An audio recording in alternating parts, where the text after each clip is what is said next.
श्री वृंदावन बिहारी लाल की, श्री राधा रमण लाल की, श्री राधा वल्लभ लाल की, 84 कोस ब्रजमंडल धाम की, गिरिराज धरण की, गोवर्धन नाथ की, श्याम सुंदर यमुने महारानी की, सब संतन की, सब भक्तन की, सब विप्रन की, लाला के बाबा की, बाबा के लाला की, लाला बाबा दोनों की।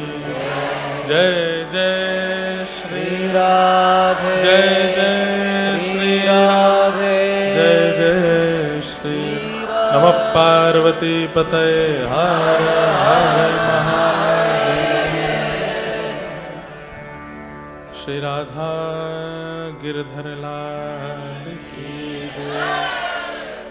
परम मंगल में परात्पर अखिलेश्वर अकारण करुणा वरुणालय भक्त वांछा कल्पतरु तड़ित विनिंदित पीतांबरधारी श्री राधा गिरधर लाल की परम कृपा से हम आप सब लोग भक्तिपथ ऑस्ट्रेलिया के तत्वावधान में अलग अलग शहरों में 2 दिन 3 दिन के सत्र चल रहे हैं। इसी श्रृंखला में अभी ये यात्रा ब्रिस्बेन गोल्ड कोस्ट दोनों की सीमा लोगन है लोगन में पहुंची। आप सब लोगों को जय श्री कृष्ण, जय सिया राम, जय श्रीमन नारायण, जय जय श्री राधे। कैसे हैं आप सब लोग? आनंद में हैं? क्या हो गए? और बढ़िया हो गए मैनू देख के तुआनू देख के। हमें भी बहुत आनंद आ रहा है। जाड़े के मारे महाराज हालत खराब हो रही थी पिछले शहरों में। मेलबर्न में सर्दी, होबार्ट में सर्दी, एडिलेड में सर्दी, यहां आके लगा कि भारत में आ गए हैं।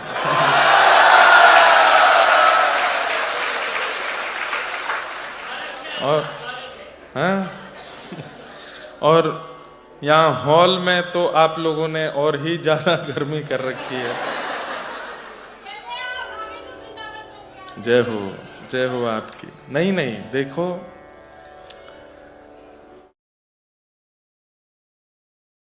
नाहं वसामि वैकुंठे योगिनां हृदयेन च मद्भक्ता यत्र गायन्ते तत्र तिष्ठामि नारद। मेरी उपस्थिति से या आपकी उपस्थिति से ये जो वातावरण है ये आनंदित तो हुआ है, क्योंकि ठाकुर जी स्वयं कहते हैं कि मैं वैकुंठ में नहीं रहता, मैं योगियों के हृदय में भी नहीं रहता। तो कहाँ रहता हूं? जहां मेरे बहुत सारे वैष्णव एक साथ मिलकर के मेरी कथा कीर्तन का गान करते हैं, मैं वहां आ जाता हूं। तो ठाकुर जी के आते ही अनुकूल बन जाता है सब वातावरण।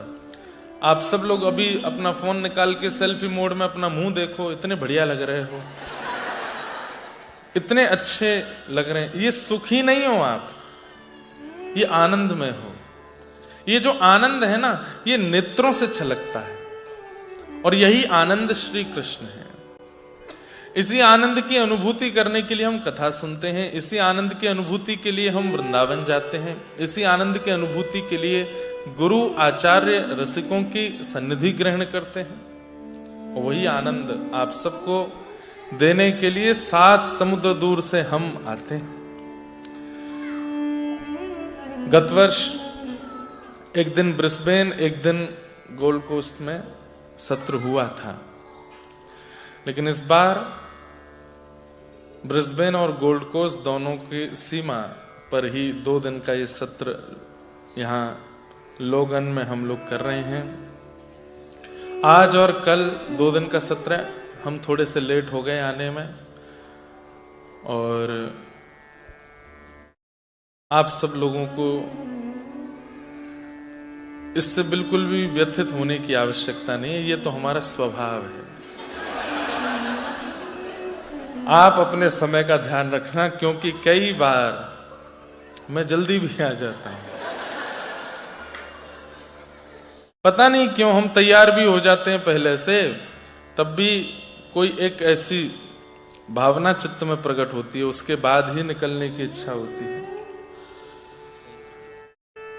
वाह, 6 गाड़ियों ने रास्ता रोक रखा है, जिसकी भी है हटा लो।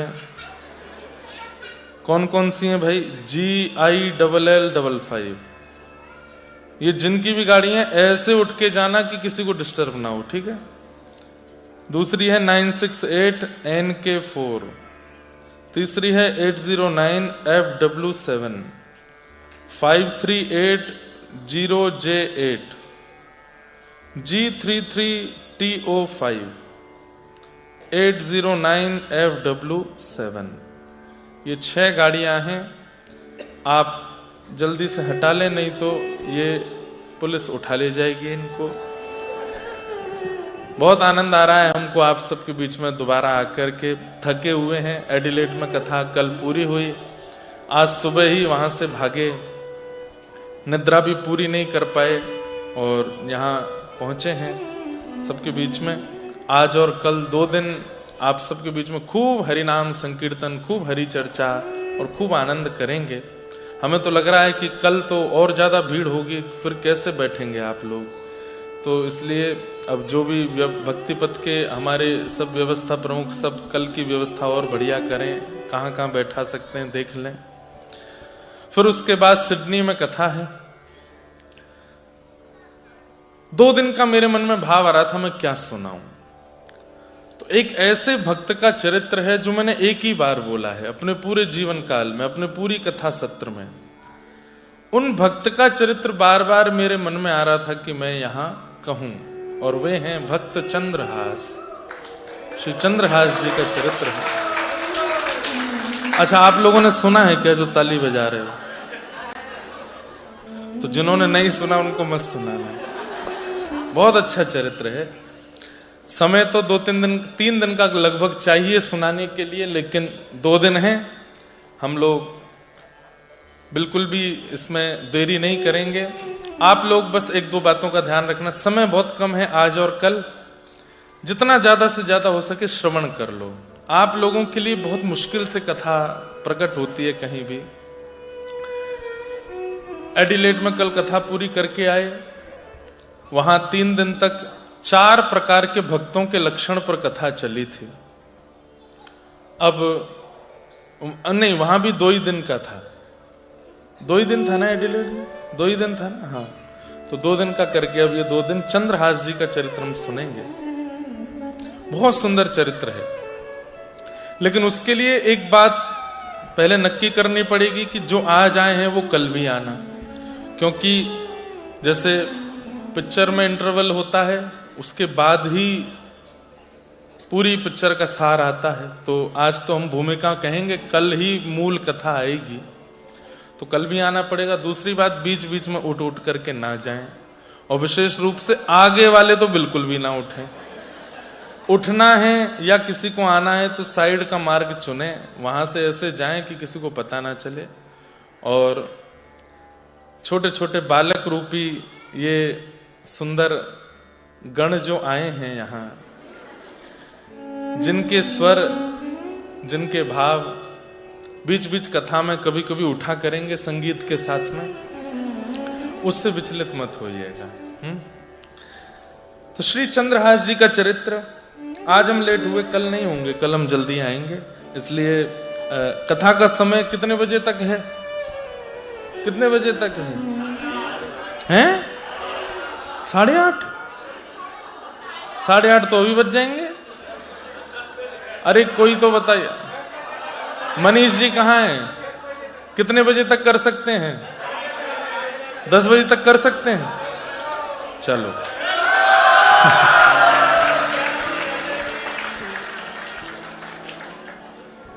पूरी 10 बजे तक करें, ऐसी भगवान की इच्छा, क्या क्या भाव प्रकट होने लग जाए मन में, लेकिन करने का प्रयास जरूर करेंगे जहां तक भी हो सकेगी।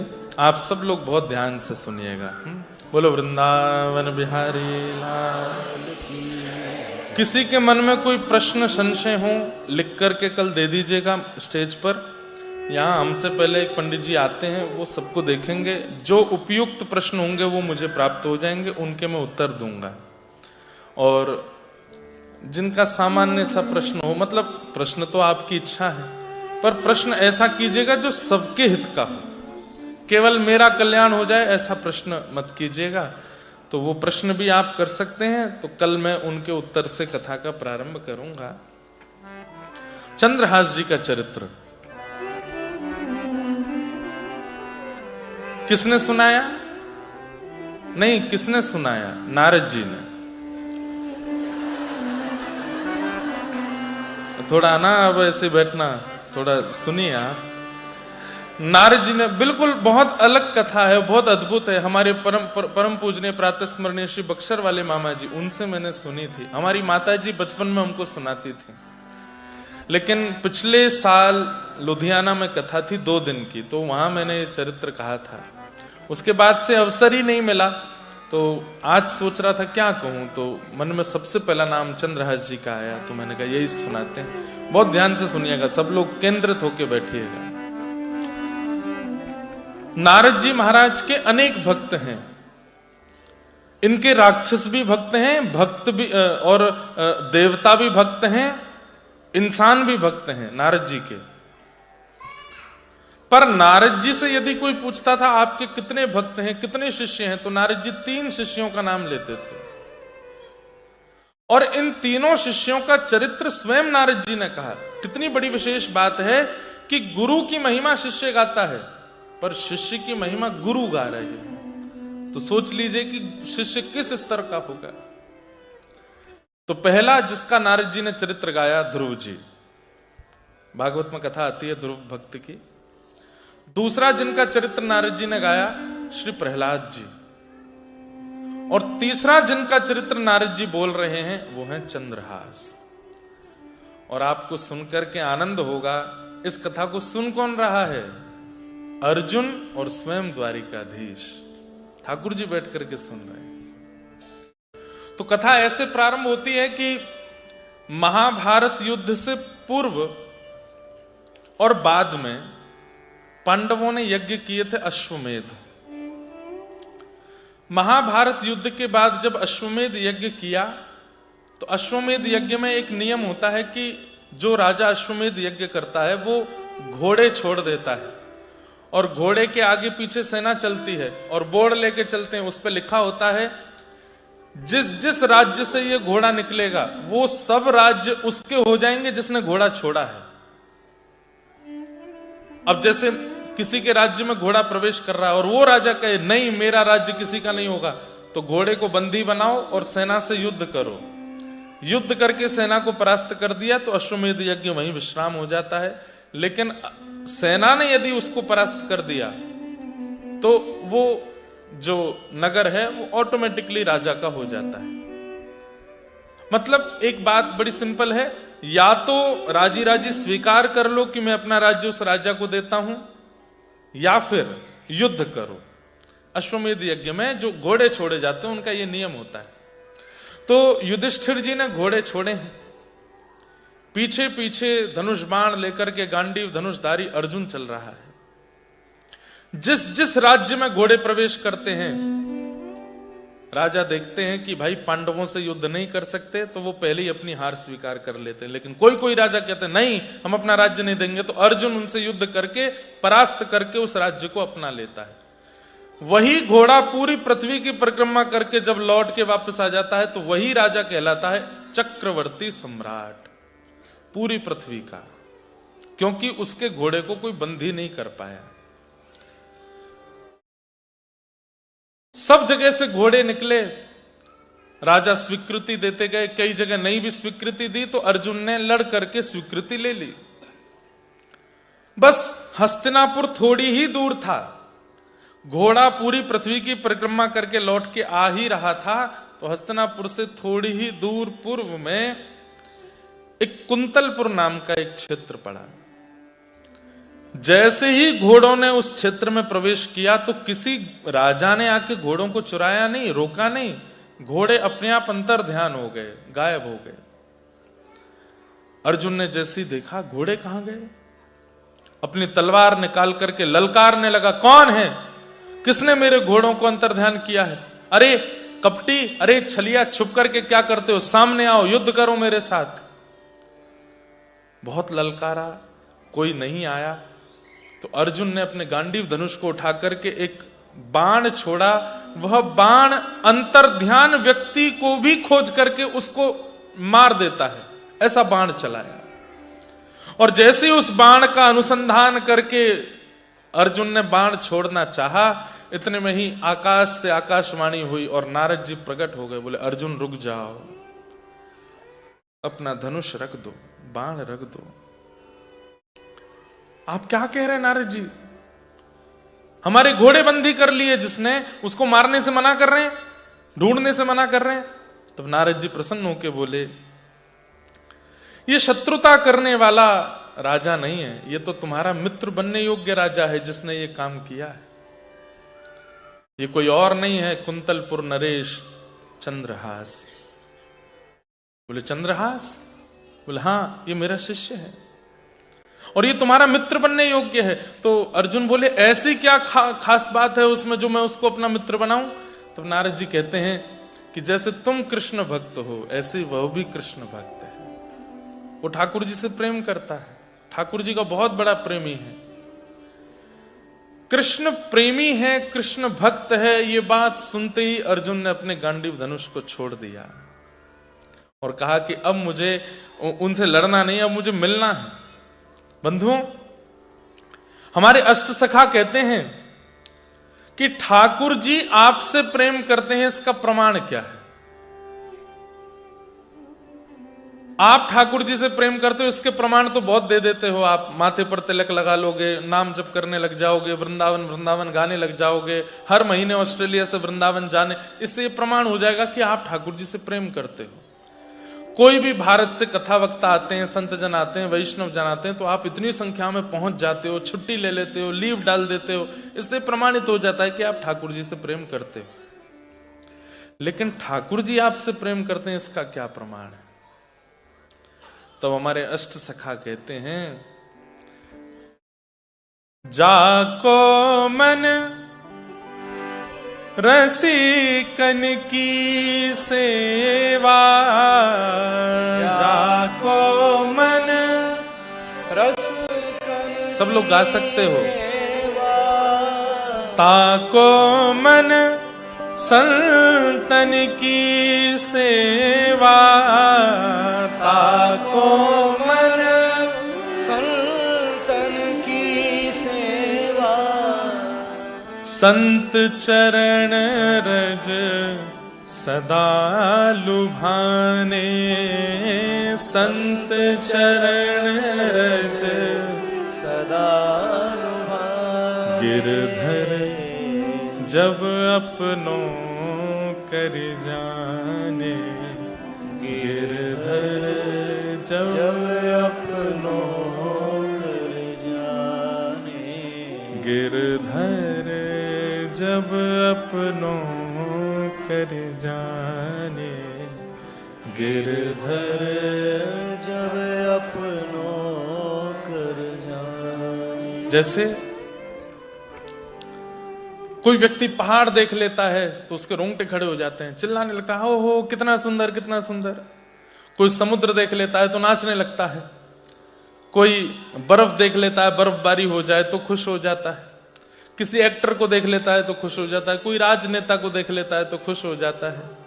ऐसे ही मेरे नगर में, मेरे शहर में, मेरे देश में कोई वैष्णव आ रहे हैं, ये सुन के जिसके नेत्र सजल हो जाते हैं, हृदय आनंदित हो जाता है और बस वो व्याकुल हो जाता है कि मुझे जाना है, मुझे जाना है, उनसे मिलना है, उनको प्रणाम करना है, उनकी बातें सुननी है, उनको देखना है। ये अपने लिए नहीं बोल रहा हूं मैं, ये मैं सबके, कोई भी आवे आपके देश में, सबके लिए। मैं अपने शिष्यों को भी एक ही आज्ञा देता हूं कि कभी हमारी भी कथा सुनते हो तो किसी और की नहीं सुनना, ऐसा नहीं करना, ठाकुर जी की प्राप्ति नहीं होगी।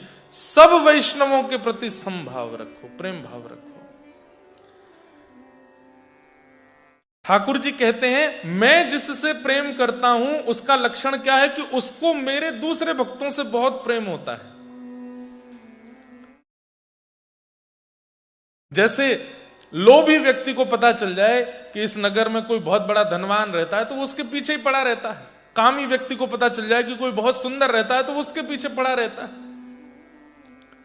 ऐसे ही भक्त जब पता चल जाए कि यहां कोई वैष्णव है उसके पीछे ही पड़े रहे हैं, भैया आप कुछ सुना दो, हमें कुछ प्रसादी दे दो, कुछ कथा करा दो, कुछ तो कराओ। ठीक है, ये तो हमारे जीवन का सौभाग्य है या दुर्भाग्य, हमें नहीं पता। यहाँ पड़े हैं, कमा रहे हैं, कर्म बंधनों में लगे हैं, लेकिन बस आत्मा की इच्छा होती है कि बस हरि नाम, हरि गुण, राधा नाम, राधा गुण सुना दो कोई।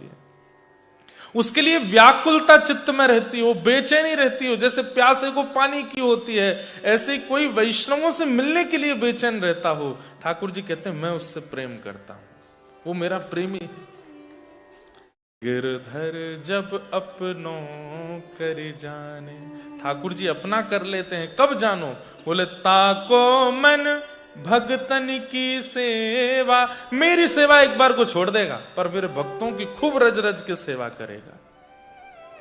संत चरण रज सदा लुभाने, भगतन में मति भगतन में गति, हरि उर संगे हरिजन संगे हरि उर आने, गिरधर जब अपनों कर जाने, गिरधर जब अपनों कर जाने। जब आपके ब्रिस्बेन में, गोल्ड कोस्ट में, लोगन में, ऑस्ट्रेलिया में, अरे मैं कहता हूं कोई मेलबर्न आया, आप जा ही नहीं पा रहे, लेकिन आपके देश में तो कोई आया, अपने घर पर बैठे बैठे ही नेत्र सजल करके गा लिया करो। चौक पुराओ माटी रंगाओ, आज मेरे पिया घर हेरी सखी मंगल गाओ रे, धरती अंबर सजाओ रे, हेरी सखी मंगल गाओ रे, धरती अंबर सजाओ रे, उतरेगी आज मेरे पी की सवारी, उतरेगी आज मेरे पी की सवारी। हे अरी कोई काजल लाओ रे, मोहे काला टीका लगाओ रे, उनकी छब से दिखूं मैं तो प्यारी, उनकी छब से देखूं मैं तो प्यारी प्यारी। लक्ष्मी जीवारो नजर उतारो, आज मेरे पिया घर आवेंगे, आज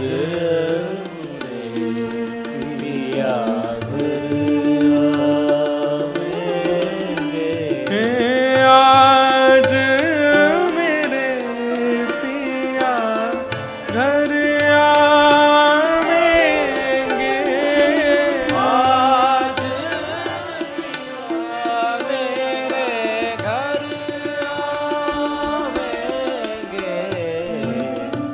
नंद नंदन के प्यारे मेरे घर आए नंद नंदन के प्यारे।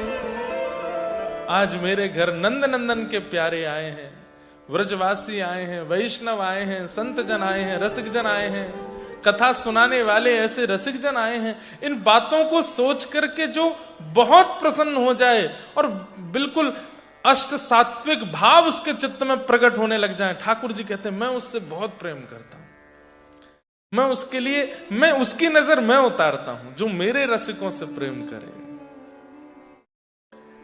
अर्जुन ने अपने गांडीव धनुष को छोड़ दिया और कहा नारद जी मुझे सुनाइए, कृष्ण कृष्ण प्रेमी है चंद्रहास। बोले हाँ। नारद जी बोले अभी मैं तुमको चरित्र नहीं सुना सकता उनका। क्यों? तुमको घोड़े लेकर के जल्दी पहुंचना हस्तिनापुर, नहीं तो यज्ञ पूरा नहीं हो पाएगा युधिष्ठिर का। तुम तो जल्दी से घोड़े लो और पहुंचो। अर्जुन कहता है कृष्ण प्रेमी भक्त पर 100 अश्वमेध यज्ञ वार दूंगा मैं। अरे फिर से अश्वमेध यज्ञ हो जाएंगे, फिर से ये सब हो जाएगा, लेकिन आपने अब छेड़ दी है बात तो पूरी कीजिए। ये कौन है चंद्रहास, इसके बारे में मुझे बताइए ना। और बैठ गए अर्जुन वहीं पर। इसलिए ठाकुर जी को बहुत प्रिय। अर्जुन को सामान्य मत समझा कीजिए, बहुत बड़ा पराक्रमी है, बहुत बड़ा विद्वान है, बहुत बड़ा धनुष बाण चालक है, सारे गुण हैं उसके अंदर। लेकिन पिघल जाता है कब? जब सुन लेता है कि कहीं कृष्ण लीला सुन रहा है, कोई कृष्ण प्रेमी आया है। हनुमान जी महाराज कम बलवान है क्या? अष्ट सिद्ध नवनिध के असवर दीन जानकी, राम रसायन तुमरे सदा रहो रघुबर के, तुमरे भजन जन्म जन्म के। लेकिन ऐसे हनुमान जी के लिए क्या कहा जाता है? प्रभु चरित्र सुनवे को रसिया। रसिया का मतलब जानते हैं? जो रस में डूब करके श्वास लेने भी बाहर ना आता हो, उसी में ही डूबता ही रहता हो, उसको रसिया बोलते हैं। हम आप सब भी रसिया हैं, पर हम कैसे हैं? रस में जाते हैं, फिर थोड़ी श्वास लेने बाहर संसार की आ जाते हैं। यहाँ कैसा है ऑस्ट्रेलिया, कितने डॉलर के रेट चल रहे हैं, क्या चल रहा है क्या। पर एक बार रस में डूबा फिर निकला ही नहीं, उसको रसिया बोलते हैं। हम लोगों में और कृष्ण प्रेमी भक्तों में अंतर क्या है? ध्यान से सुनना। हम लोग, भक्ति तो हमारी छुपी रहती है, गुण प्रधान रहते हैं। गुण प्रधान मतलब मैं धनवान हूं, मैं संपत्तिवान हूं, मैं पत्नीवान हूं, मैं बच्चावान हूं, मैं ये हूं, मैं वो हूं, मैंने ये डिग्री हासिल की है, मैं इतनी मेहनत करके ऑस्ट्रेलिया में शिफ्ट हुआ हूं, मैं इतना परिश्रम करके। आज हमारी सारी चीजें प्रधान रहती हैं। और ठाकुर जी के प्रेमियों में क्या उनके गुण सारे छुपे रहते हैं और भक्ति ही प्रधान रहती है।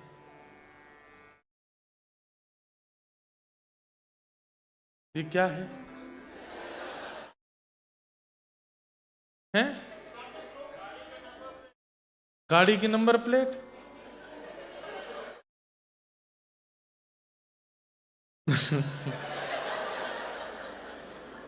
क्या है नंबर प्लेट? बोल दीजिए एक बार। हैं? एक ही गाड़ी रह गई है, बाकी सब हट गए, 2 रह गए। भैया तुम्हारे हाथ जोड़ू, हटाया हो जल्दी, कल से कहीं ये नहीं हो हम कोई रिस्ट्रिक्टेड कर दिया जाए। यहाँ पे जिनकी भी गाड़ी नंबर है, प्लीज, हम कुछ नहीं कहेंगे, धीमे से चले जाओ, चुपचाप चले जाओ। कहीं उनको ये लग रहा हो मैं उठ के जाऊंगा, सब देखेंगे।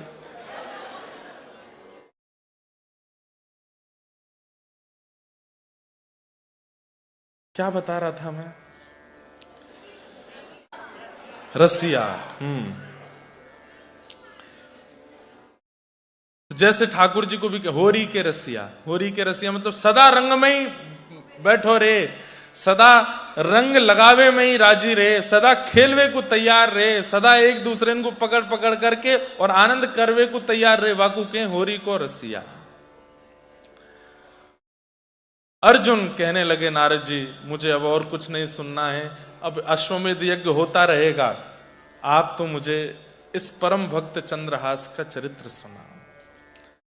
नारद जी बैठ गए, सब लोग ध्यान से सुनिए, इधर देखो, शांति बनाए रखो। जो बोलेगा उसको बगल वाले की सौगंध है, इसलिए सब शांत रहो। कोई बोले तो खुद कोहनी मार के ना, ये भाई शांत हो जाए, कथा चल रही है, 2 ही दिन के लिए आए हैं ना, थोड़ा टाइम वेस्ट मत करो, सुन लो जल्दी। नारद जी ने जैसे ही कथा कहना प्रारंभ किया, तभी एक दिव्य तेज प्रकट हुआ। अर्जुन देखने लगे, नारद जी देखने लगे, ये क्या हो रहा है? और तभी क्या देखते हैं, उस दिव्य तेज के शांत होते ही मोर मुकुट वंशी धारी, शंख चक्र गदा पद्मधारी श्री द्वारिकाधीश वहां प्रकट हो गए। और प्रकट होकर के दौड़ करके आए, अर्जुन के बगल में अपना आसन लगाया और आकर के बैठ गए। तो नारद जी बोले, जय जय, प्रणाम। अर्जुन प्रणाम, आप यहां क्या कर रहे हैं? बोले, भाई देखो, मेरी कथा भागवत सुनने का अधिकार पूरे विश्व को है, पर भक्त कथा तो मैं सुनता हूं, मेरे भक्तों की लीला तो मैं सुनता हूं, मेरे आए बिना शुरू नहीं होती है। ठाकुर जी आकर के आसन लगा करके बैठे हैं और नारद जी से कह रहे, नारद जी अब सुनाओ। कृष्ण और अर्जुन दोनों बैठे हैं और नारद जी अपने शिष्य चंद्रहास का चरित्र सुना रहे हैं। बहुत ध्यान से सुनिएगा सब लोग। केरल देश में, मतलब हमारे इंडिया के साउथ में केरला है, वहां के एक राजा थे और उन राजा के पुत्र थे चंद्रहास। चंद्रहास जी की अवस्था अभी 3 वर्ष की हुई। बहुत परिश्रम से, आशीर्वाद से, देवताओं की कृपा से तो चंद्रहास का जन्म हुआ। 3 वर्ष की अवस्था थी। बहुत सुंदर थे देखने में चंद्रहास, बचपन से ही बिल्कुल गोरे चिट्टे, लाल लाल गाल, कमल जैसे नेत्र, ऐसी सुंदर नासिका, ऐसे सुंदर ओष्ठ, घुंघराले केश। इनके पिता केरल देश के राजा और मां वहां की महारानी। खूब प्रेम से, खूब आनंद से सब चल रहा था, कोई दिक्कत नहीं थी। लेकिन एक दिन किसी अन्य देश के राजा ने उस केरल देश में आक्रमण कर दिया। रात्रि के समय आक्रमण किया, बिना बताए आक्रमण किया, जिसके कारण से केरल देश के राजा अपनी सुरक्षा नहीं कर पाए और पूरा राज्य तो नष्ट हुआ ही हुआ। वे राजा की सेना राजभवन के अंदर चली गई। तो मां ने, जो बालकों की बेबी सिटिंग करते हैं, उनको हमारे यहां धाई मां बोलते हैं, तो महारानी ने अपने पुत्र चंद्रहास को धाई मां को दे दिया। बोले कि सब मरने वाले हैं, कोई नहीं बचेगा यहां पर मेरे पुत्र को कैसे भी बचा लो। ये बच जाएगा तो क्या पता इस राज्य का बाद में उत्थान हो जाए, इसको बचा लो। और ऐसा कहकर के धाई मां से कहा, मेरे बेटे को लेके भागो तुम यहां से। केरल देश के राजा का वध हो गया, मंत्री, सेनापति, महामंत्री सबको मार दिया। अंत में उस क्रूर राजा को पता था कि इस राजा का एक बेटा भी है, उसको भी वध कर दूंगा तो अब इनके वंश में कोई बचेगा नहीं और पूरा राज्य मेरा हो जाएगा। अंतःपुर में प्रवेश करके रानी का वध कर दिया, रानी की दासियों का वध कर दिया। ढूंढा लेकिन पुत्र नहीं मिला। वो धाई मां लेकर के पीछे भागी और उसने सारे वस्त्र, जो अच्छे वस्त्र पहनते हैं राजकुमार, वो वस्त्र हटा करके फटे पुराने वस्त्र पहना दिए, मुख पर थोड़ी कालीत लगा दी, थोड़ा रेत आदि लगा दी, बाल बिखेर दिए। और चंद्रहास को थोड़ा थोड़ा बोलना जानते थे, उनसे कहा, कोई भी कहे कि मैं कौन हूं तो कहना ये मेरी मां है। चंद्रहास, आज से मैं ही तेरी मां हूं। और ऐसा कहकर के वो धाई मां अपने अंग पे लपेट करके राज्य को छोड़ करके भागने लगी। पूरा राज्य धूं धूं करके जल रहा था। थोड़ी दूर पर उसी क्रूर राजा के सैनिकों ने नाकाबंदी कर रखी थी। उन्होंने तुरंत उसको रोका। कौन हो? बोले, मैं दासी हूं महाराज, मुझे छोड़ दीजिए। तुम्हारी गोद में? बोले, मेरा बालक है। बालक की स्थिति देखी तो रूप रंग वस्त्र देख करके लग रहा था कि ये इसी का ही बेटा होगा, दाई मां का बेटा है। उससे पूछा, ये कौन है तुम्हारी? छोटे से चंद्रहास बोले, ये मेरी मां है। और ऐसा बोल के रो गए। 3 वर्ष के हैं बस। बंधुओं, कई बार ठाकुर जी ऐसी सिचुएशन बनाकर के जीवन में भेजते हैं कि व्यक्ति ये सोचता ही रह जाता है कि मैंने किया क्या जिसका फल मैं भोग रहा हूं। ध्यान रखिएगा बंधुओं, कैसी भी परिस्थिति आ जाए, बस एक चीज को, दो चीजों को डगमगाने मत देना। एक तो ठाकुर जी में विश्वास, और दूसरा धैर्य, पेशेंस। व्यक्ति का नाश कब होता है? परिस्थिति सबके जीवन में आती है, मेरे भी आती है, आपके भी आएगी, प्रधानमंत्री के भी आएगी, राष्ट्रपति के भी आएगी। परिस्थिति से कोई नहीं बच सकता। राजा हो, रंक हो, फकीर हो, सबके जीवन में भयावह परिस्थितियां आती हैं। पर नष्ट कौन होता है? जो अविश्वास और धैर्य इन दोनों को खो देता है, वो ही टूट जाता है। लेकिन आप हर उस व्यक्ति की बायोग्राफी देख लीजिए जो आज एक श्रेष्ठ स्तर पर बैठा है। हर किसी के जीवन में परिस्थिति आई और उसका देखने में आपको यही मिलेगा कि उसने अपना धैर्य नहीं छोड़ा, वो हारा नहीं, चलता रहा, जीत गया। कौन हार गए? जिनके मन में धैर्य नहीं रहा, विश्वास नहीं रहा। छोटे से चंद्रहास को लेकर के दक्षिण से चलते चलते चलते चलते चलते एक डेढ़ महीने की यात्रा करके वो दाई मां उत्तर भारत में आई। ग्वालियर के पास में एक स्थान था कुंतलपुर, वहां पहुंचे। वहां के राजा, उनके एक मंत्री थे। सब लोग इधर देखो, कथा सुननी है, ये पूरी सुननी है। इतना सुंदर चरित्र है कि मैं चला जाऊंगा ऑस्ट्रेलिया से, लेकिन चंद्रहास नहीं जाएंगे आपके चित्त से। इतना सुंदर चरित्र है।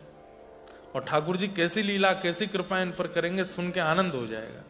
एक पूरी जैसे एक फिल्म जैसी चलेगी, और इतनी सुंदर। और इसके डायरेक्टर कौन है? स्वयं कृष्ण।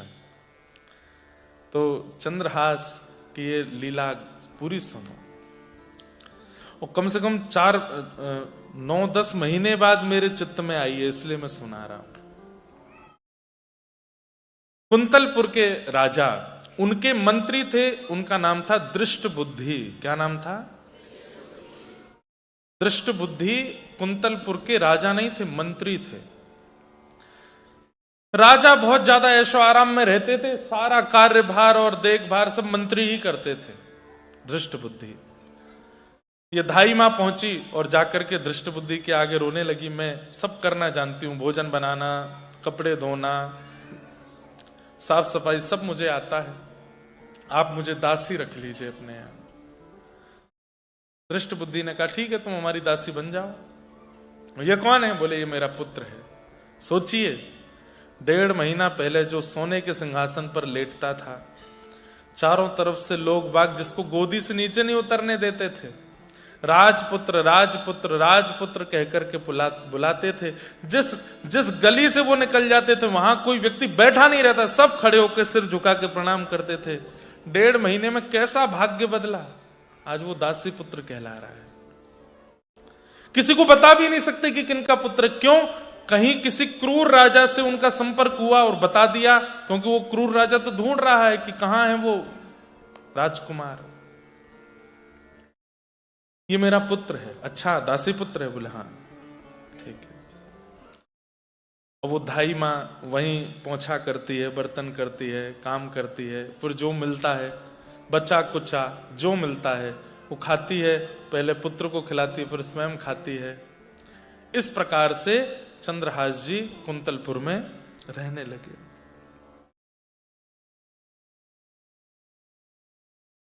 लेकिन सब कुछ सीधा सीधा नहीं चलता भक्त के जीवन में। अब चंद्रहास जी की उम्र लगभग 5 वर्ष की हो गई। कोई नहीं है इनका, माता पिता भाई बंधु परिवार संबंधी सब जा चुके हैं, केवल धाई मां के पास थे। 5 वर्ष के दासी पुत्र हो गए। इनको कोई चंद्रहास के नाम से नहीं जानता, सब दासी पुत्र ही बोलते हैं कुंतलपुर में। बच्चों के साथ बाहर खेलते रहते हैं, प्रतीक्षा करते रहते हैं। कोई बालक आता है तो उसको जाके बोलते हैं मेरे साथ खेलोगे, तो उसके साथ खेलते हैं। आज बच्चों के साथ खेलते हुए जैसे ही लौट के घर आए तो क्या देखते हैं कि धाई मां बीमार पड़ी है। कि आए मां, जैसे ही बोला मां तो धाई मां के नेत्र खुले और हाथ पकड़ करके कहा मुझे क्षमा कर दो, तुम्हारी माँ भी चली गई, पिता भी चले गए, राज्य भी चले गए, सब चले गए, अब मैं भी जा रही हूं, मैं नहीं बच पाऊंगी, मुझे बहुत गंभीर बीमारी हो गई है, तुम कैसे रहोगे, किसके सहारे रहोगे, कौन है तुम्हारा इस संसार में।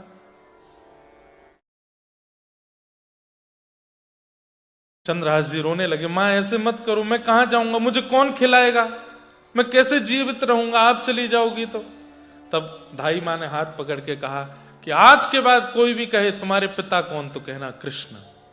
कोई कहे तुम्हारी माँ कौन, तो कहना कृष्ण। तुम्हारे दादा कौन, तो कृष्ण। भाई कौन, कृष्ण। बंधु कौन, कृष्ण। सर्वस्व कौन, बोले सब कृष्ण है। बोलो, दोहरा करके बोलो। चंद्रहास बोले, मेरे पिता कृष्ण, मेरी मां कृष्ण, मेरे सर्वस्व कृष्ण। दोबारा बोलो, मेरे पिता कृष्ण, मेरी मां कृष्ण, मेरे सर्वस्व कृष्ण। बोलते रहो। और यही बात बोलते बोलते बोलते आंख खोल करके जब चंद्रहास ने देखा तो धाई मां के प्राण चले गए। पूरे विश्व में अकेला बचा है, अब कोई नहीं है उनका। नगर के लोगों ने देखा, रो रहा है छोटा बालक, धाई मां है। किराए पर 2-4 लोगों को बुला के उनका अंतिम संस्कार करा दिया। दृष्ट बुद्धि का किराए का मकान था जहां वो रहती थी, काम करती थी, घरों में जाके उससे जो मिलता था उससे किराया पूरा करती थी। अब किराया भरने का तो कोई तरीका नहीं, तो किराएदार ने चंद्रहास जी को कहा कि तुम घर छोड़ो। छोटा सा 5 वर्ष का बालक घर छोड़ करके गांव के बाहर एक पिप्पल का पेड़ है, वहां रहते हैं और बस एक ही बात कहते हैं, पिता कृष्ण, मां कृष्ण, प्राण कृष्ण, सर्वस्व कृष्ण। पिता कृष्ण, मां कृष्ण, प्राण कृष्ण, सर्वस्व कृष्ण। पिता कृष्ण, मां कृष्ण, प्राण कृष्ण, सर्वस्व कृष्ण। बस यही बोलते रहते हैं। इतने सुंदर थे देखने में कि लोग बाग जब इनको देखते थे तो उनमें अपने आप करुणा आ जाती थी इनको देख करके। अरे कोई मां अपने बालक को छोड़ करके कहीं नहीं जाती, लेकिन जैसे ही इनको देखती तो अपने बालक को छोड़ के एक बार इनके पास जाती खिलाने पिलाने के लिए। लेकिन बस वही संसार समाज के लोग बोलते, अरे दासी पुत्र है, कुछ पता नहीं, ये अपनी मां को भी खा गया, इसके परिवार कुल खानदान का भी पता नहीं, इससे दूर ही रखो बच्चों को। 4 दिन में एक बार कभी भोजन मिल जाता था, लेकिन बस पड़े पड़े यही गाते रहते। कभी 4-5 बच्चे आ जाते तो खेल लेते थे उनके साथ। सूरदास जी एक पद गाते हैं, ऊधो जब टेढ़े दिन आवे, ऊधो जब टेढ़े दिन आवे। ऊधो बहुत अच्छा पद है और बहुत काम का पद है। एक बात सुनना, टेढ़े दिन सबके आएंगे, बचेगा कोई नहीं। जिनके आ गए वो सोच के खुश हो के गालो कि हां आए थे, और जिनके नहीं आए हैं वो थोड़े घबरा के गालो क्योंकि आने वाले। बचेगा कोई भी नहीं। दुखालयम शाश्वतम, ये संसार दुखालय है, यहां दुख ही मिलता है। आप कहोगे महाराज जी अच्छे बुलाए, आप ब्रिस्बेन है, डरा रहे हो यहां आके हमको। मुझे खुद बताओ, यहां आने के लिए कितने पापड़ बेले थे, लेकिन लगा था कि एक बार पहुंच जाए, वहां जाके सेटल हो जाए, पढ़ाई वढ़ाई हो जाए, डॉलर आने लगेगा, सब ठीक हो जाएगा। क्या ठीक हो गया? कुछ भी नहीं। लेकिन हां एक बात कह दूं, इस संसार में दुख सबको तोड़ेगा, लेकिन जिसके शीश पर श्री जी विराजमान है उसको नहीं तोड़ सकता। जिसके कंठ में कंठी विराजमान है उसको नहीं तोड़ सकता। जिसकी जिह्वा पर नाम विराजमान है उसको नहीं तोड़ पाएगा। ऐसा नहीं है कि उसके जीवन में परिस्थिति नहीं आएगी, आएगी, लेकिन वो टूटेगा नहीं। क्यों?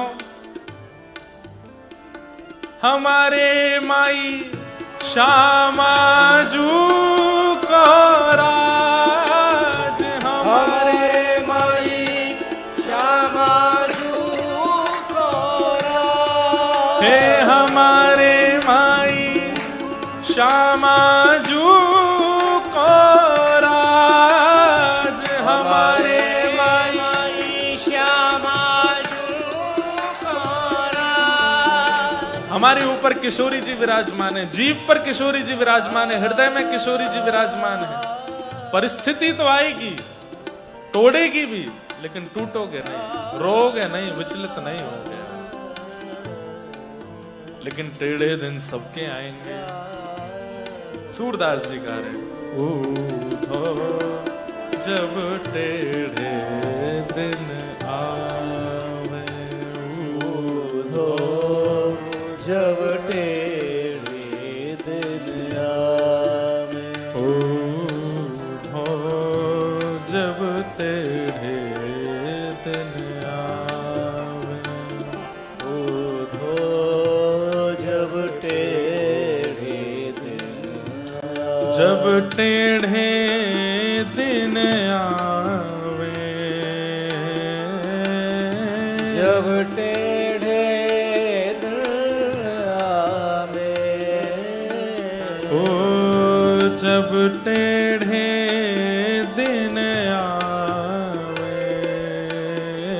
ओ जब टेढ़े दिन आवे, हे ऊधो जब टेढ़े दिन आवे, ऊधो जब टेढ़े दिन आवे, हे ऊधो जब टेढ़े दिन आवे। ऊधो जब टेढ़े क्या होता है आवे, जब टेढ़े दिन आते हैं तो क्या होता है? जो भोग चुके हैं वो रिलेट करेंगे और जो नहीं भोगे वो तैयार रहना है। इष्ट मित्र मुख हूं नहीं बोलत, इष्ट मित्र मुख हो नहीं बोलत, आपके मित्र और आपके परिवारी जन फोन उठाना बंद कर देंगे। सामने से दिख जाओगे तो नजर फेर लेंगे, देखेंगे भी नहीं, बात नहीं करेंगे आपसे। अरे क्या बात करना, अपने दुख रोएगा मेरे आगे आके। इष्ट मित्र मुख हो नहीं बोले, इष्ट मित्र मुख हो नहीं बोले, देखत नैन चुरावे हो, देखत नैन चुरावे, और सोना छुएत होत है माटी, सोना छुअत होत है माटी। कहाँ एक समय ऐसा था कि मिट्टी छू देते थे तो सोना हो जाता था, जो सोच लेते थे वो प्राप्त हो जाता था, जैसा चाहते थे वो मिलता था। अब जो सोचते हैं वो बर्बाद और हो जाता है, जहां जाते हैं वो खत्म और हो जाता है, जिसको छू देते हैं वो नष्ट हो जाता है। सोना छुएत होत है माटी, सोना छुअत होत है माटी, और तब मूरख ज्ञान बतावे, मूरख ज्ञान बता। जब टेढ़े दिन आएंगे, सुनो, हाँ एक बार भारत में चले जाओ, वहां पे फलाना नाम का स्थान है, वहां जा करके और ऐसा कर आओ, वहां दिया जलाया आओ, वहां पे ये कर आओ, ये कर आओ।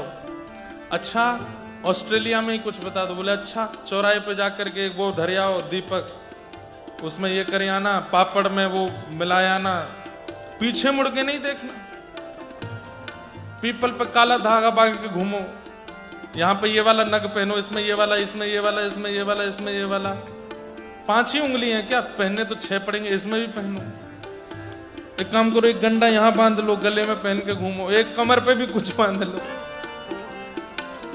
तब मूरख ज्ञान बतावे हो, मूरख ज्ञान बतावे, ऊधो जब टेढ़े दिन आवे,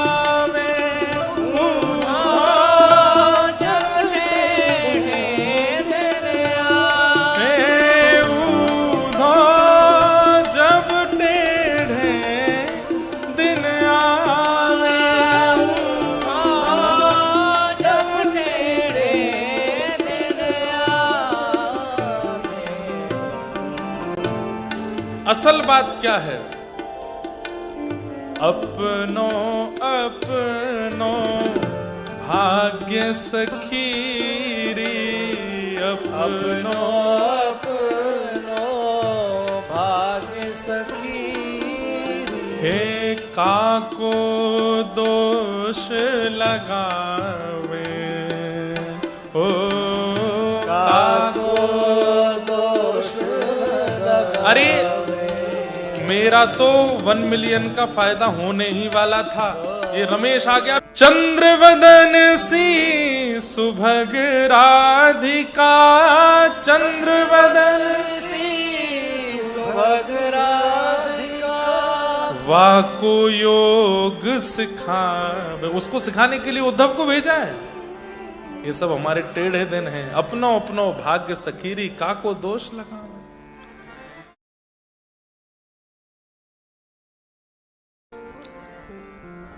चंद्रहास जी अकेले हैं। कोई दे जाता है तो खा लेते हैं, नहीं तो पड़े रहते हैं। प्राण कृष्ण, जीवन कृष्ण, सर्वस्व कृष्ण, मां कृष्ण, पिता कृष्ण। इतने सुंदर हैं चंद्रहास जी की सबको लगता है कि इसके माता पिता कैसे नहीं होंगे। अब कोई नया व्यक्ति आता, अरे अरे बालक यहां कहां घूम रहे हो, तुम्हारे पिता कहां हैं? पिता कौन? मेरे पिता कृष्ण। अच्छा मां कौन है? बोले मां भी कृष्ण। घर बार कहां है तुम्हारा? बोले सर्वस्व कृष्ण है।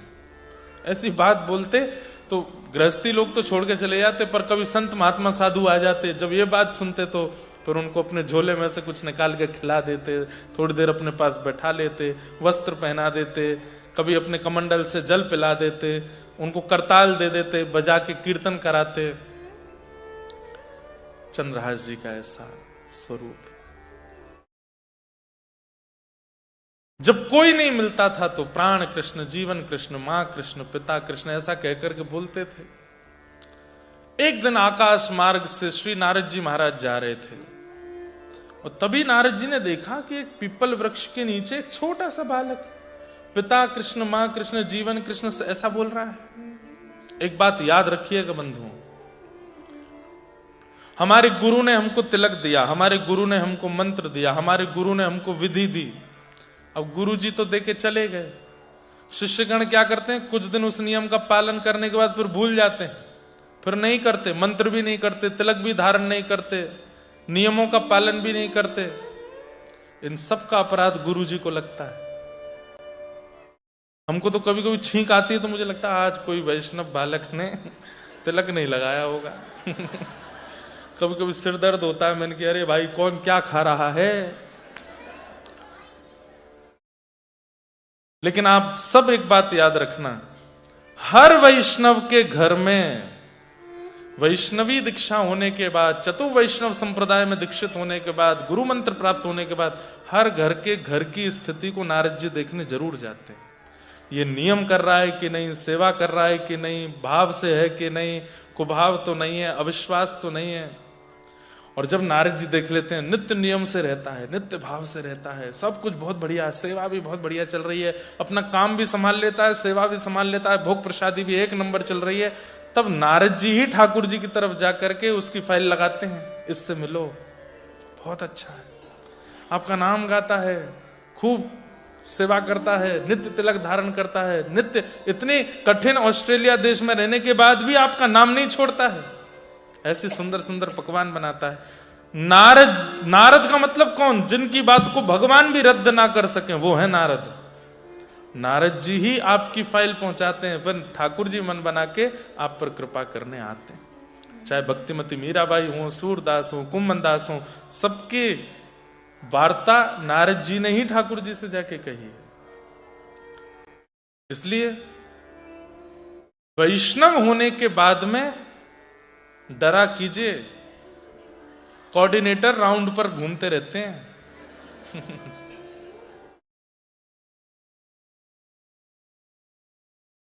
नारद जी महाराज ने जैसे ही देखा चंद्रहास को, पहुंच गए। और नारद जी के लिए एक सूक्ति भी है, नारदो देव दर्शन, सीधे देव दर्शन नहीं होगा, पहले नारद जी मिलेंगे, उसके बाद ठाकुर जी मिलेंगे। नारद जी महाराज ने आकर के जैसे ही बालक को देखा, बालक अरे लाला क्या नाम है तुम्हारा? चंद्रहास जी के आंख खुले। कौन हो? मैं चंद्रहास। अच्छा, तुम्हारी मां कहां है? मेरी मां कृष्ण है। पिता कहां है? मेरे पिता कृष्ण है। घर कहां है? बोले घर भी श्री कृष्ण है। सब कुछ कृष्ण है। बड़ी अच्छी अच्छी बातें करते हो।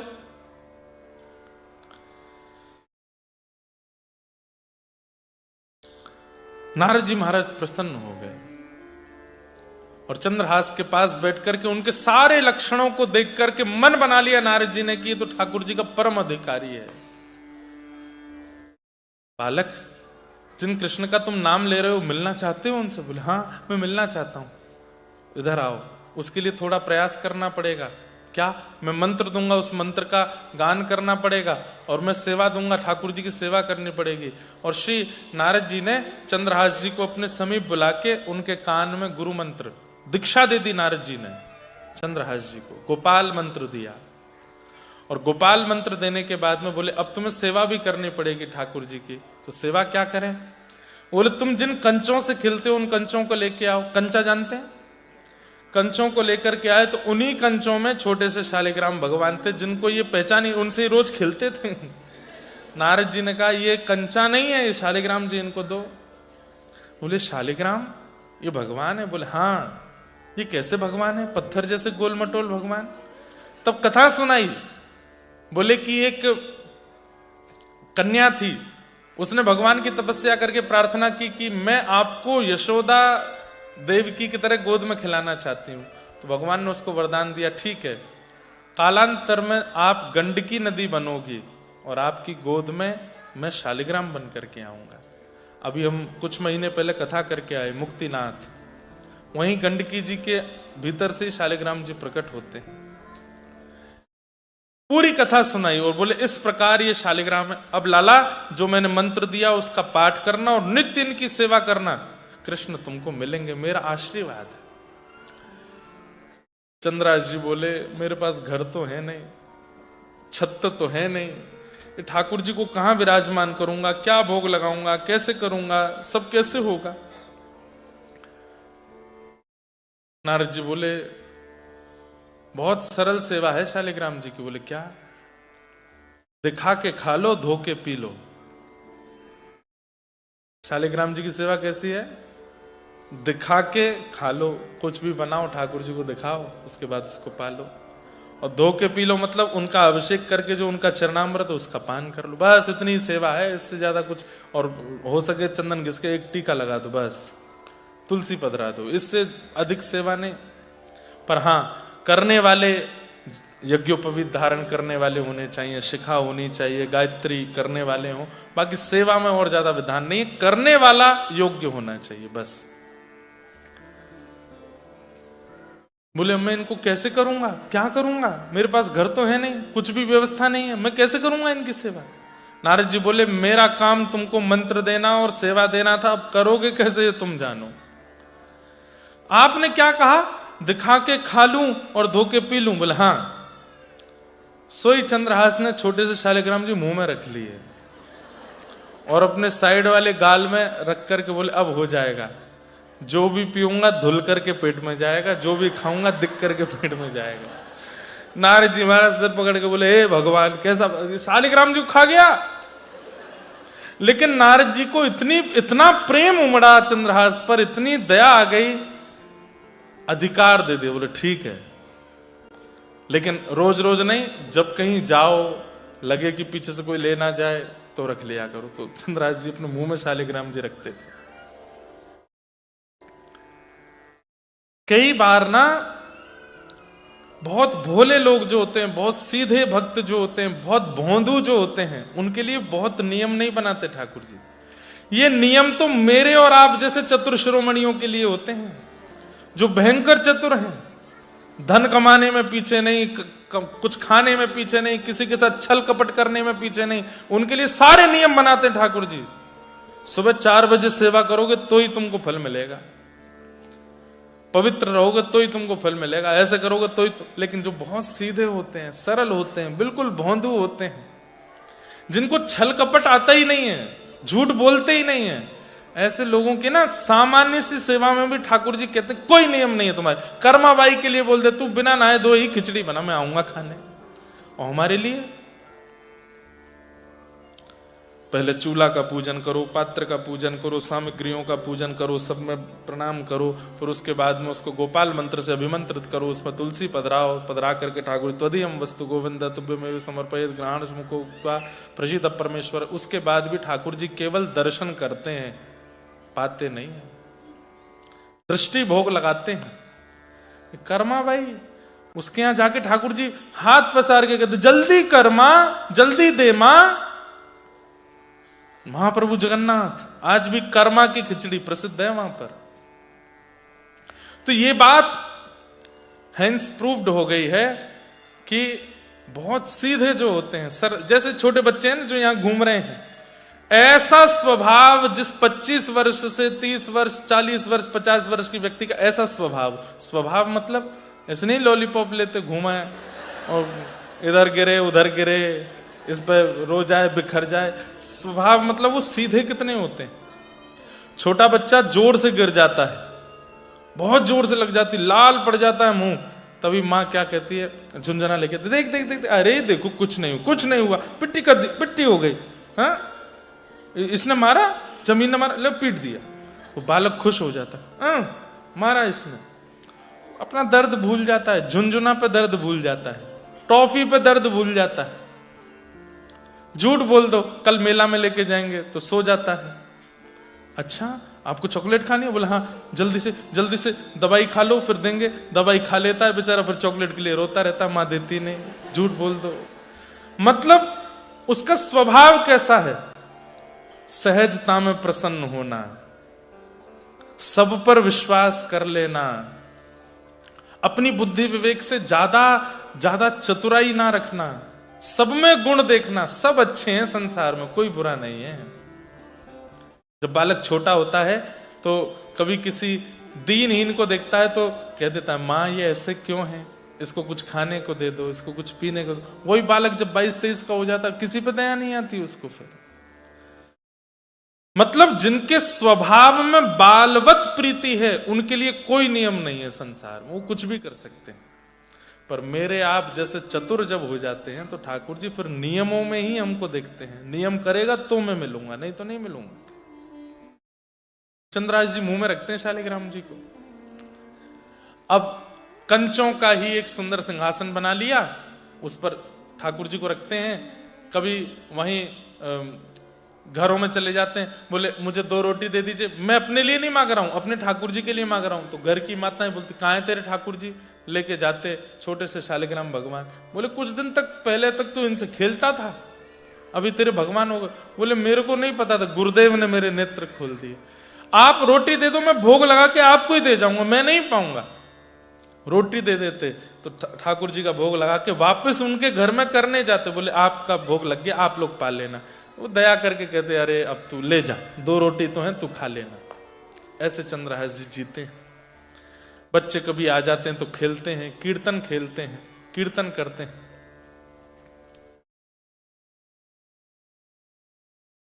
ऐसा जीवन चंद्रहास जी का चल रहा है। तभी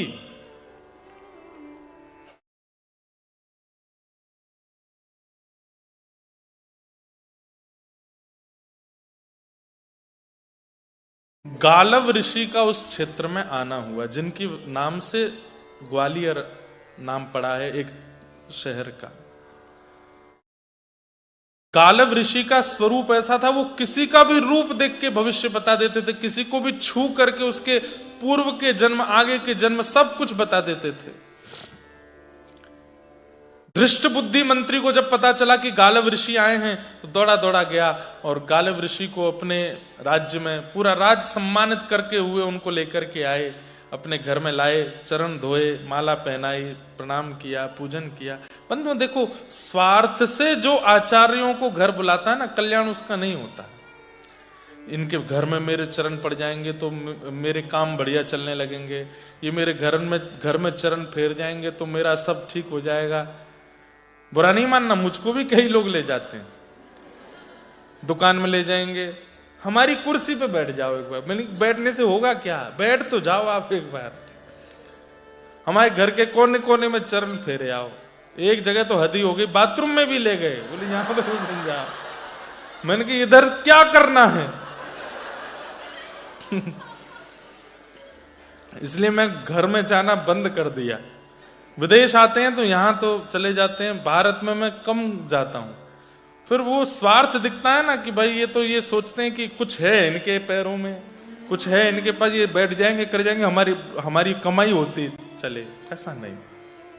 हमारे बच्चे के सिर पे हाथ फेर दो। मैंने क्यों, परसों इसका एग्जाम में पास हो जाए। मैंने पढ़ा है कि नहीं ये पूछो पहले, मेरे हाथ फेरने से पास होगा? कभी स्वार्थ से किसी वैष्णव को घर नहीं। हाँ, इसलिए बुलाओ कि इनके आगमन से शायद हमारा भजन में प्रेम बढ़े, शायद श्री जी के प्रति और प्रीति हो जाए। गालव ऋषि को दृष्ट बुद्धि ने अपने घर बुलाया और बैठे थे गालव ऋषि, तो चरणों में प्रणाम करते हुए कहा,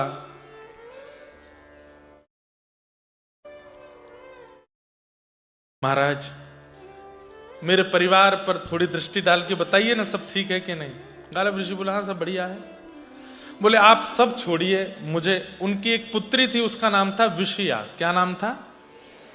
और उनका एक पुत्र था, पुत्र का नाम था माधव, दृष्ट बुद्धि मंत्री के। बोले मुझे मेरी चिंता नहीं है, मेरे पुत्र की चिंता भी नहीं है, पर मेरी बेटी अब बड़ी होती जा रही है, इसके बारे में बता दीजिए कि बस इसका भविष्य कैसा होगा, इसका पति कैसा होगा, सब चीज थोड़ा बता दीजिए, बस मैं उसकी चिंता से मुक्त हो जाऊं। पिता की एक ही चिंता रहती है, बेटी का सब मंगल रहे। तो गालव ऋषि ने बुलाया और विषया को सामने बुला करके बैठे, उसको देखा, देख करके बोला बहुत उत्तम भविष्य है तुम्हारी बेटी का। बोले अच्छा, ब्याह कैसे होगा? बोले कि परम सुंदर, इतना सुंदर होगा जिससे इनका ब्याह होगा कि उसको देखते बनेगा। विवाह में इनको कम उसको ज्यादा देखेंगे सब लोग, बहुत सुंदर होगा। और क्या गुण होगा? सरल, सहज और योग्य गुण वाला होगा। और तीसरा, इसी कुंतलपुर का वो राजा बनेगा। ये सुनकर के तो धृष्ट बुद्धि नाचने लगा। मैं जिस नगर का मंत्री हूं, उस नगर का भावी राजा मेरी बेटी से ब्याह करेगा? अरे महाराज, गालव ऋषि के चरण में पड़ गया, चंदन लगावे, कभी दक्षिणा लाके देवे, सोने के आभूषण पहनावे। वाह महाराज जी, आपने तो कृपा, मतलब मेरी पुत्री कुंतलपुर की महारानी होगी। बोला हाँ, ये राजा से ब्याह करेगी। दृष्ट बुद्धि की पत्नी बैठी थी, बोले कि महाराज जी संसार में सब में गुण ही नहीं होते, अवगुण भी होते हैं, कुछ अवगुण भी बता दीजिए। तब गालव ऋषि कहते हैं, तुम्हारे जो जमाई होंगे, मतलब तुम्हारी बेटी जिनसे ब्याह करेगी, उससे तुम्हारी बिल्कुल नहीं बनेगी। मतलब दृष्ट बुद्धि, तुम अपने होने वाले दामाद को बिल्कुल पसंद नहीं करोगे, और वो तो तुम्हारे प्रति फिर भी भाव रखे, पर तुमको वो बिल्कुल प्रिय नहीं। तो दृष्ट बुद्धि बोले ऐसा कैसे हो सकता है?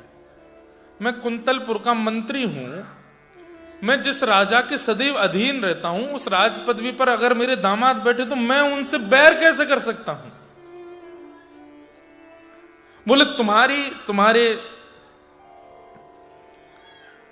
दामाद से बनेगी नहीं। दूसरी बात, तुम्हारी बेटी के विवाह में एक अड़चन आएगी, और वो अड़चन तुम ही होगे, तुम ही नहीं होने दोगे ब्याह।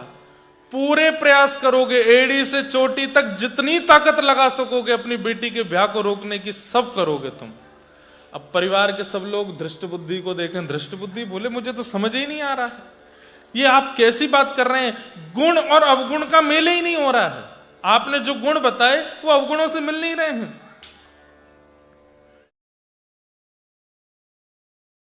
अंत में कह दिया, तुम अपने दामाद को जान से मारने तक की योजना बनाओगे। ये सुनते ही उनकी बेटी विषया तो रोने लगी, पिताजी आप ऐसा करोगे? दृष्ट बुद्धि बोले मैं तो समझ ही नहीं पा रहा हूं ये हो क्या रहा है। हे महाराज, बोले समय आएगा तो मेरी वाणी असत्य नहीं होगी, मैं जो बोल रहा हूं ये होगा होगा होगा। दृष्टबुद्धि बोले आपको आगे भी जाना था ना, चलें? आज्ञा। गालव ऋषि उठ करके आगे निकले। जैसे ही महल से बाहर निकले तभी क्या देखते हैं, चंद्रहास जी वहीं खेल रहे हैं। और चंद्रहास जी के रूप को देखते ही गालव ऋषि वहीं स्तब्ध हो गए। दृष्टबुद्धि बोले चले महाराज? कुछ नहीं उत्तर दे रहे हैं, बस अपलक नेत्रों से चंद्रहास को देख रहे हैं। बंधुओं एक बात कहूं, वैष्णव के रूप में सौंदर्य भले ही कम हो पर आकर्षण पूर्ण होता है। वो भले ही हमारी जैसी क्रीम पाउडर नहीं लगाते होंगे, पर वैष्णव का रूप आकर्षण ऐसा होता है कि एक बार कोई देख लेता है तो उसके चित्त में भी विकार होते हैं ना, तो वो विकार नष्ट होने लगते हैं। मीराबाई बहुत सुंदर थी, पर जब मीराबाई कीर्तन करती थी, नृत्य करती थी, तो कई कृष्ण भक्त, कई भावुक लोग आकर के मीराबाई का नृत्य गान देखते थे। लेकिन कई लोग, कामी लोग भी वहां आकर के बाईसा को देखने का प्रयास करते थे। कहते हैं कि वो जब आते थे तो काम लेके आते थे, लेकिन बाईसा को थिरकता देख के काम नष्ट हो जाता था उनका। उनकी सुंदरता को देख करके पवित्र हो जाते थे, नेत्रों से आंसू बहाने लगते थे, चरणों में गिर जाते थे। हम तो बड़े दुर्भाव लेकर के आए थे, पर आपका रूप देख करके सब नष्ट हो गया। कृष्ण भजन, कृष्ण भक्ति यदि चित्त में होगी तो आपको देख के, आपसे मिलके, आपसे बात करके सामने वाले के चित्त में संसार का भाव आएगा ही नहीं, ठाकुर जी का ही भाव आएगा। गालव ऋषि बोले, दृष्टबुद्धि बोले महाराज क्या देख रहे हैं? बोले ये बालक कौन है? तो दृष्टबुद्धि तो जानते ही नहीं, मंत्री कहां जाने कौन दासी पुत्र क्या। बोले पता नहीं महाराज कौन है, ऐसी घूमता रहता। तो दृष्टबुद्धि का बेटा माधव आया, पिताजी भूल गए ये बालक कौन है? बोले कौन? अरे केरल देश की एक दासी आई थी हमारे घर में, बचपन में काम करती थी, जब ये बहुत छोटा था उसके प्राण चले गए थे। हाँ हाँ हाँ हाँ, एक दासी आई थी। बोले हाँ ये उसी का ही बेटा है, दासी पुत्र है। महाराज दासी पुत्र है, कोई विशेष बात? गालव ऋषि हंस करके बोले एक दिन कुंतलपुर का राजा बनेगा ये।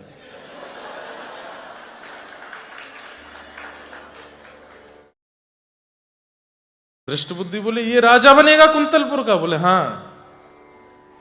असंभव, इसके पिता का पता नहीं, इसकी मां का पता नहीं, इसके परिवार खानदान का पता नहीं, और राजवंश तो राजघराने से चलेगा, उनके पुत्र का पुत्र राजा बनेगा, ऐसे चलता है, ये कैसे राजा बन जाएगा? गालव ऋषि बोले मैं जो बोलता हूं वो होगा, यही राजा बनेगा।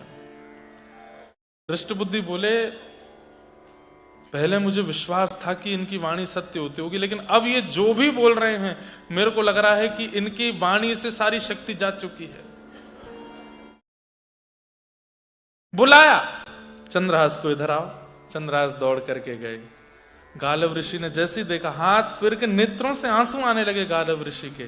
बोले तुमको ठाकुर जी का साक्षात दर्शन होगा, कुंतलपुर के राजा बनोगे, मेरा आशीर्वाद है।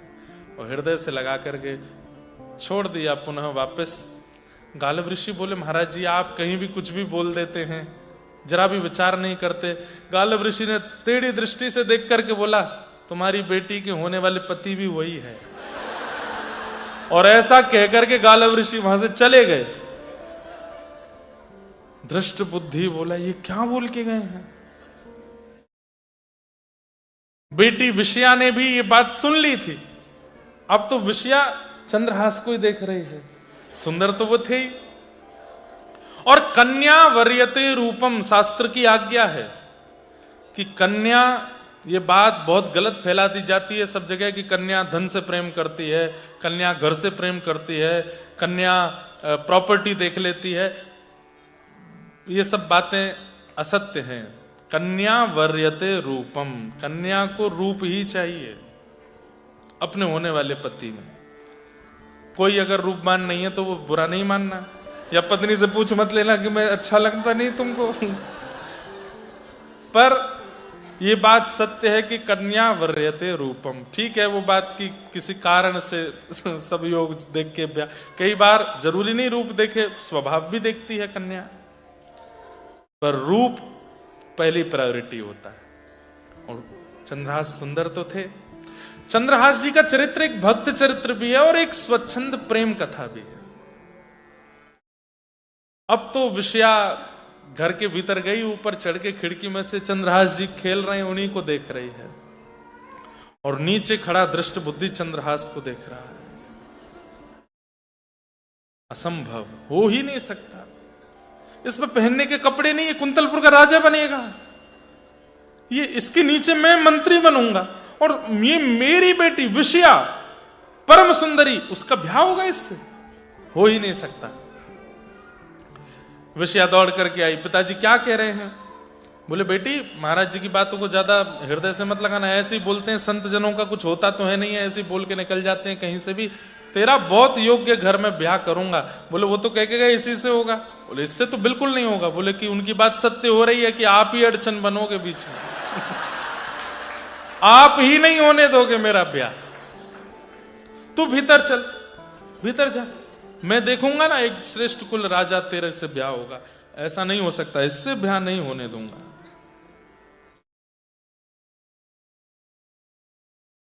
चंद्रहास जी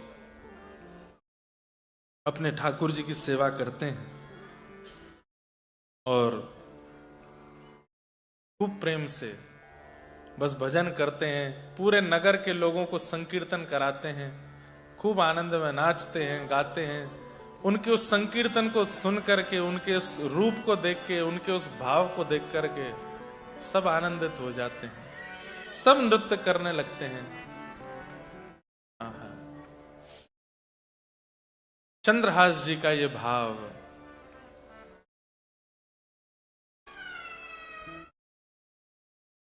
अरे ऐसो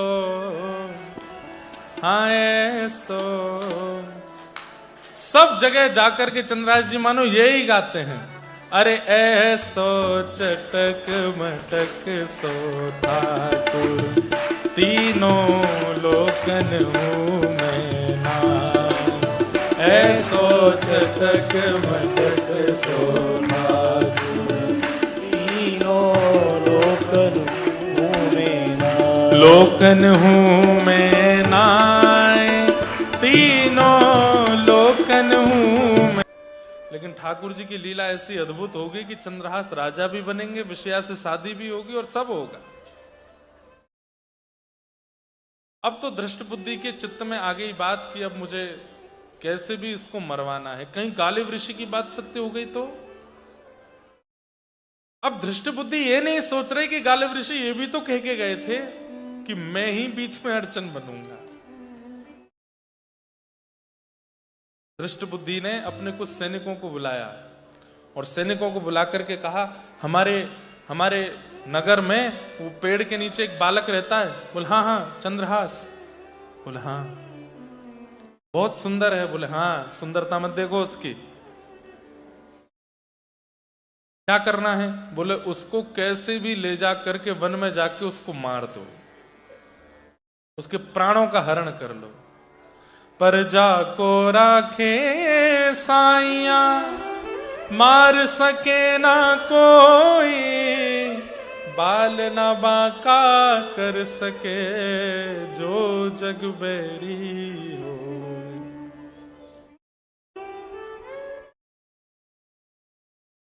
सैनिकों को कहा तो सैनिक बोले ये काम सरकारी है या गैर सरकारी? तो धृष्ट बुद्धि बोले गैर सरकारी काम है, किसी को पता नहीं चलना चाहिए कि तुमने उस बालक को मारा है। हम इस वेशभूषा में जाएंगे तो पता ही चल जाएगा। बोले कि रूप बदल के जाओ। मैंने सुना है वो चंद्रहास संतों को देख करके तुरंत चरण पकड़ लेता है, तुम संतों का वेश बना के जाओ। और राज्य के सैनिक हाथ में कमंडल, जटाजूट, पीले वस्त्र, त्रिपुंड आदि लगा करके अलक निरंजन करते हुए श्री राम सीताराम आदि आदि नाम जपते हुए निकलने लगे। चंद्रहास जी जहां पेड़ के नीचे बैठ करके कृष्ण कृष्ण पिता, कृष्ण माता, कृष्ण प्राण, कृष्ण सर्वस्व, ऐसा यही भजन था उनका। जैसे ही निकले, संतों को जाते हुए देखा, चंद्रहास जी ने तुरंत उनका मार्ग रोक लिया। अरे अरे अरे जय हो भगवान, प्रणाम स्वीकार करें, दंडवत प्रणाम। एक एक महापुरुष को दंडवत प्रणाम, लेट लेट करके प्रणाम कर रहे हैं। मैं तो इसको नहीं मारूंगा, कितना सुंदर है, इसका रूप तो देखो, इसकी आंखें तो देखो, ये बोलता कितना प्यारा है। सब रसिकों संतों के यहाँ जा रहा है, आप मेरे इस चबूतरे पे बैठ जाओ, मेरा घर नहीं है, मैं यहीं रहता हूँ पेड़ के नीचे, यहीं बैठ जाइए ना, थोड़ी देर कीर्तन करिए, थोड़ा मुझे भी सिखाइए ना और कैसे कीर्तन करते हैं। अब ऐसा एक सैनिक नहीं सोच रहा है, दूसरा वाला भी सोच रहा है, बोले ये 3 मार देंगे, मैं तो नहीं मारूंगा इसको। तीसरा कह रहा है मैं नहीं मारूंगा, ये 3 मार देंगे। तीनों चारों यही सोच रहे हैं, लेकिन नहीं मारेंगे तो फिर वो मंत्री हमको दृष्टि बुद्धि मार देगा, क्या करें। बोले अरे इसके लोभ में मत आओ, रूप पे मत जाओ, लेके चलो इसको। चारों उसको लेकर के बोले अच्छा तुम एक काम करो लाला, हमारे आश्रम चलो, आश्रम चल के कीर्तन करेंगे। कहाँ है आपका आश्रम? बोले वन में है अंदर। अरे फिर तो बहुत आनंद आएगा, वन में चलूंगा, मैं आगे आगे चलूं, आप सब मुझको लेके चलो। नाचते गाते हुए जा रहे हैं, खूब आनंद और प्रेम, बीच बीच में रोने लगते हैं। मेरा कोई नहीं है ऐसा पूरी दुनिया कहती है, लेकिन देखो ना ठाकुर जी बीच बीच में रसिकों को भेज देते हैं, संतों को भेज देते, यही मेरा परिवार है। अब ये सब बातें उससे सुनकर के वो सैनिकों का हृदय पिघल रहा है। अच्छा एक बात, सैनिकों के पीछे तो और भी, इन्होंने तो बहुत लोगों को मारा, वो भी इनके आगे ऐसी बातें करते होंगे, तब तो इनका हृदय पिघला नहीं। आज क्यों पिघल रहा है? क्योंकि एक वैष्णव बोल रहा है।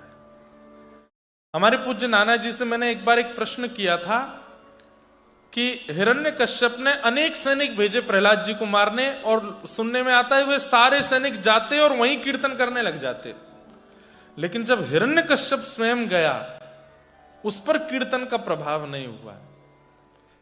क्यों? तो हमारे नाना जी बोले लाला, स्विच बोर्ड में प्लग लगाओ तो तार में करंट आता है, अब उस करंट से स्पीकर जोड़ दो तो उसमें आवाज आने लगेगी, लाइट जोड़ दो तो प्रकाश हो जाएगा, पंखा जोड़ दो तो पंखा चल जाएगा, एसी जोड़ दो तो एसी चल जाएगा। लेकिन किसी फ्यूज बल्ब को कितना भी जोड़ो, जलेगा? नहीं जलेगा। बोले जो बल्ब पहले से फ्यूज है उस पर कितना भी करंट देते रहो, वो जलेगा? नहीं जलेगा। इसका मतलब किसी वैष्णव के संपर्क में आकर के आपके चित्त में वैष्णवता आ रही है तो समझ जाना कि आप फ्यूज नहीं हो। लेकिन अनेक वैष्णवों का संग करने के बाद भी, कथा सुनने के बाद भी, वृंदावन जाने के बाद भी, आचार्यों का दर्शन करने के बाद भी, ये ऑस्ट्रेलिया के मैटेरियलिस्टिक वर्ल्ड में ज्यादा रुचि हो रही है तो समझो फ्यूज ही हो, अभी भी नहीं जले। अच्छा एक बात, व्यक्ति फ्यूज कैसे होता है? वैष्णव अपराध। जब किसी भक्त का अपमान करता है, जब किसी भक्त का अपराध कर देता है, तो भक्ति का करंट खूब लगा दो उसको, वो जलेगा ही नहीं। क्यों? अपराध किए बैठा है, मनसा वाचा कर्मणा वैष्णवों का निंदा की है, वैष्णवों का अपराध किया है, इसी के कारण फ्यूज हो गया है। कई लोग हैं बहुत कथा सुनते हैं लेकिन कोई फर्क नहीं पड़ता उन पर। क्यों? फ्यूज बैठे। इसलिए ये 2 दिन की कथा के बाद तीसरे दिन पूछना फ्यूज तो नहीं हूं मैं। क्यों? मंडे आवे ट्यूसडे आवे तो भी कथा की याद आ रही। कितना सुंदर चरित्र चंद्रहास जी का, कितना बढ़िया। और फिर मन हो अब कहाँ है कथा महाराज जी की? बोले अब सिडनी गए हैं। और चलो यार सिडनी चल रहे हैं, वहां कथा सुनेंगे बढ़िया प्रेम से जाके। अगर मन बन जाए कि नहीं सिडनी जाना है, घूमने की भावना से, कथा सुनने की भावना से, और दौड़ दाड़ के पहुंच गए महाराज, तो समझो तुम फ्यूज नहीं हो। करंट तो लगा है, थोड़े तो जले हो। अच्छा हम लोग पता कैसे हैं? ये वाले बल्ब नहीं है हम, ये तो मीराबाई सूरदास हैं कि करंट आया जले ही रहे हैं। हम वो वाले, वो पीछे देखो, वो पीछे लग रहे हैं ना, लुप लुप लुप लुप कर रहे, ये वाले हैं हम। करंट तो उनमें भी जा रहा है, पर यही स्थिति है हमारी, जलना बुझना चलना। कभी तो खूब तेज तेज चलते हैं, वो कभी धीरे धीरे चलेंगे। लेकिन ठीक है, ठाकुर जी के संसार रूपी पृथ्वी की सुंदरता, कई बार सुंदर बनाना होता है घर को, तो यही वाली लाइट लगाई जाती है, ये भी लगाई जाती, वो भी। तो वो सूरदास, कुम्मनदास, मीराबाई आदि आदि, ये सब संसार में ऐसे बल्ब हैं जिनसे संसार प्रकाशित हो रहा है। पर हम आप सब भी इन लड़ियों की तरह लगे हैं, टिम टिम टिम टिम टिम टिम कर रहे हैं थोड़ी सी। उन सैनिकों के मन में आया हम कैसे मारें। अब जैसे ही उसको वन में ले गए, चंद्रहास जी तो खूब नाच रहे गा रहे थे। चारों सैनिकों ने कहा, अरे ये लोभ, ये मोह क्यों हो रहा है इसके प्रति, निकालो अपना असली रूप धारण करो। और सब ने अपने कमंडल आदि सब फेंक करके और बिल्कुल विकराल रूप में आके तलवार निकाल ली, धक्का दिया जोर से।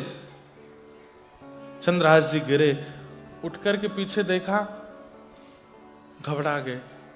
आप सब ऐसे क्यों हो गए, आपके वस्त्र कहां गए, गले की माला, कमंडल आदि सब कहां चला गया। हे महापुरुष, आप सब तो अपने आश्रम ले जा रहे थे, ये आपके हाथों में तलवारें क्यों हैं, हम तुझे मारने आए हैं। चंद्रहास जी बोले, पर क्यों, मैंने तो कुछ भी नहीं किया, आप मुझे क्यों मार रहे हैं। मैंने किसी की यहां रोटी नहीं खाई, मैंने किसी के वस्त्र नहीं चुराए, ऐसा मैंने क्या कर दिया जो आप मुझे मारने आए हैं। बोले, हमें नहीं पता तूने क्या किया, पर तुझे मारना है।